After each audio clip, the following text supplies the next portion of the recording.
Hello guys, welcome back to the channel. आज से हम लोग शुरू कर रहे हैं अपनी नई सीरीज जिसमें हम लोग बात करेंगे टॉप 10 मोस्ट इंपॉर्टेंट क्वेश्चंस की, जो कि प्रोबेबिलिटी रहेगी कि वो एग्जाम में देखने को मिले। अभी सिर्फ फर्स्ट वीडियो है ये, एक क्वेश्चन, ऐसे ही 10 क्वेश्चंस के 10 वीडियोस पढ़ेंगे, ठीक है। और ये शॉर्ट्स वर्जन में रहेगा, तो आई होप आप लोग वीडियो लाइक करें जिससे आने वाले वीडियोस भी आपकी फीड पे आ सकें और आपको ज़्यादा ढूंढने की ज़रूरत ना पड़े और आप एग्जाम की तैयारी कर सकें।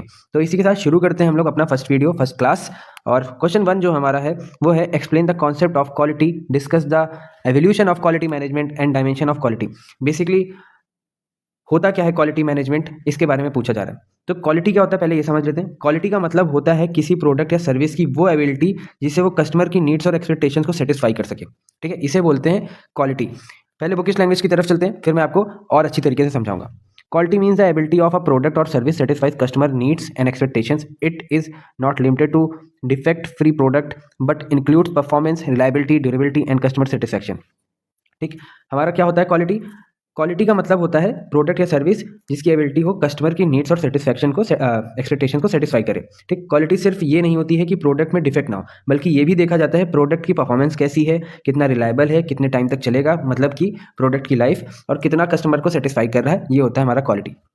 The evolution of quality management took place in different stages. Initially, quality was ensured through inspection where defect product were identified after production. Later, the quality control focused on monitoring production process. Quality assurance emphasized preventing defects by improving process. Finally, total quality management emerged, which involves the entire organization in continuous quality improvement with customer focus. Quality management का evolution क्या है? Quality management का development अलग अलग stages में हुआ, ठीक है। शुरुआत में इंस्पेक्शंस होता था जिसमें प्रोडक्शन के बाद डिफेक्टिव प्रोडक्ट को चेक किया जाता था अलग अलग करके, ठीक। इसके बाद क्वालिटी कंट्रोल आया जिसमें प्रोडक्शन को मॉनिटर किया गया था जिससे डिफेक्ट कम हो सके। फिर क्वालिटी एश्योरेंस आया, उसका कॉन्सेप्ट आया जिसमें डिफेक्ट होने से पहले ही प्रोसेस को इम्प्रूव करके उन्हें हटाने की कोशिश करी गई, जिसमें फोकस करा गया कि पहले ही जो भी क्वालिटी से जो भी डिफेक्ट आने वाला है, प्रॉब्लम आने वाला है, उसको इंश्योर करके अलग करना है। आखिरी स्टेज थी हमारी TQM, total quality management, develop हुआ, जिसमें क्या हुआ कि पूरी ऑर्गेनाइजेशन क्वालिटी इंप्रूवमेंट में इन्वॉल्व होती है, ठीक है। एम्प्लॉय भी और टॉप लेवल मैनेजमेंट भी, सारे लोग, इनका मेन फोकस क्या होता है कि हमें अपने कस्टमर सेटिस्फैक्शन को बढ़ाना है। सबसे इंपॉर्टेंट काम हमारा यही होता है। अगर आपके सामने कोई भी क्वेश्चन आता है तो आपको बेसिकली सबसे पहला और कम से कम ये पॉइंट तो लिखना ही है, कस्टमर सेटिस्फैक्शन। क्वालिटी के डायमेंशंस क्या थे? क्वालिटी के डायमेंशन बेसिकली थे, कुछ इंपॉर्टेंट डायमेंशन होते हैं जैसे कि उसकी परफॉर्मेंस, प्रोडक्ट का काम करने का लेवल कैसा है, कैसा काम करेगा, फीचर्स, ठीक है, कि एक्स्ट्रा कैरेक्टरिस्टिक्स क्या क्या हो सकते हैं, रिलायबिलिटी, कितना डिपेंडेबल होगा, कितना डिपेंडेबल नहीं होगा, और कन्फॉर्मेंस मतलब होता है स्टैंडर्ड्स को फॉलो करने वाला, कि एक स्टैंडर्ड आपने जो सेट कर रखा है क्या उसके हिसाब से काम चल रहा है कि नहीं चल रहा है। ड्यूरेबिलिटी मतलब उसकी लाइफ कितनी होगी। तो डायमेंशंस हमारे ये होते हैं। सर्विसबिलिटी भी क्या होता है? सर्विसबिलिटी की कितना ईजी है यूज़ करने के लिए, कितना डिफिकल्ट है यूज़ करने के लिए। एस्थेटिक्स बेसिकली लुक और फील कैसा देता है उसे कहते हैं, ठीक।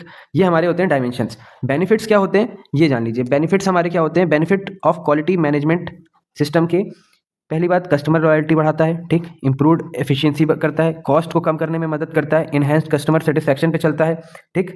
इंक्रीज प्रॉफिटेबिलिटी पे, प्रॉफिट बनाने में मदद करता है। स्ट्रीमलाइन प्रोसेस पे, मेन फोकस पे ही, प्रोसेस पे ही उसका ध्यान होता है। एलिमिनेशन ऑफ वेस्ट को कम से कम करना है। इंप्रूव्ड प्रोडक्ट सर्विस क्वालिटी, ये हमारे होते हैं benefit of quality management system. I hope आपको ये समझ में आया होगा कि क्वालिटी मैनेजमेंट होता क्या है। उसके डायमेंशन भी मैंने आपको बता दिए हैं, एवोल्यूशन भी बता दिया है और क्वालिटी भी बता दिया है, और साथ ही साथ बेनिफिट भी बता दिया है। आपके सामने एक फ्लो चार्ट है। अगर आप एग्जाम में ये क्वेश्चन आता है 7 नंबर का, तो आप बेसिकली लिख सकते हैं, अगर इन ये जो पॉइंट्स मैंने बताए थे, परफॉर्मेंस, फीचर, रिलायबिलिटी, ये सारे अगर आप इनको भी डिस्क्राइब कर देंगे एक एक लाइन में, अगर लिख के आ जाते हैं, तो आपके पास 2-2 लाइन बढ़ जाएंगी, ठीक है। आंसर थोड़ा लॉन्ग हो जाएगा और नंबर ज़्यादा मिलने के चांसेस बढ़ जाएंगे। अगर आप इतना, जितना आपकी स्क्रीन पे अभी दिखाई दे रहा है, अगर इतना भी लिख के आते हैं तो आपके बहुत अच्छे नंबर देखने को मिल सकते हैं। 7 नंबर का अगर क्वेश्चन आएगा तो 7 नंबर भी दे सकता है टीचर, बट 5 तो कम से कम देगा ही देगा। तो ये चीज़ आपको ध्यान में रखनी है। जैसे परफॉर्मेंस फीचर, इनको भी अगर आप डिस्क्राइब कर देंगे तो और अच्छी तरीके से एग्जामिनर को लगेगा कि आपने बहुत अच्छी तरीके से पढ़ाई करी थी। आई होप आपको समझ में आया होगा। मिलते हैं नेक्स्ट क्वेश्चन पे, क्वेश्चन नंबर 2 पे। तब तक के लिए जय हिंद, जय भारत।